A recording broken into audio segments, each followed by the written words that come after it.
शेतकऱ्याचा पुत्र या ठिकाणी कृषी मंत्री झालाय आणि खऱ्या अर्थाने ह्या नाशिक जिल्ह्यामध्ये द्राक्षांची ओळख असणारा नाशिक जिल्हा म्हणून आहे आणि म्हणून यासाठी एक मोठं त्या ठिकाणी विजन त्या ठिकाणी कृषी मंत्र्यांनी आम्हाला शेतकऱ्यांच्यासाठी उपलब्ध करून द्यावं। खऱ्या अर्थाने जर बघितलं आपण तर त्या ठिकाणी निसर्गाचं हवामान त्या ठिकाणी कुठेतरी एक खाजगी कंपनी आम्हाला माणसं सांगतात।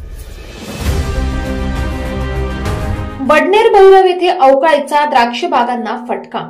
वडनेर भैरव येथे अचानक आलेल्या पावसाने द्राक्ष मण्यांना तडे गेल्याने लाखो रुपयांचे फ्लेम जातीच्या द्राक्ष बागांचे नुकसान झाल्याने त्याची कृषी विभागाकडून पाहणी करण्यात आली आहे।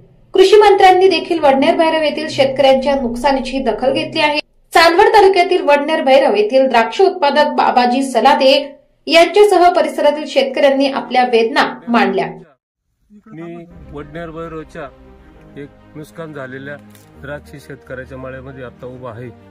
27 तारखेला जो पाऊस पडला त्याच्यात 25 टन द्राक्षाची शेतकऱ्याची नुकसान झाली आहे। काल आम्ही आपल्या राज्याच्या कृषी मंत्र्यांना कळवल्यानंतर त्यांनी दखल घेऊन येऊन कृषी खात्याचे लोक त्यांनी पंचनामे वगैरे केले।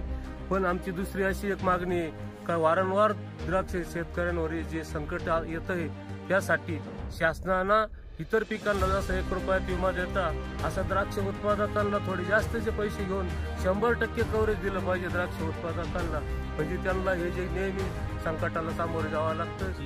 हार्वेस्टिंग होती परंतु निसर्गाच्या या हानीने 125 रुपये किलोप्रमाणे दिलेला बाग अक्षरशः आज पूर्णपणे क्रॅकिंग झाला।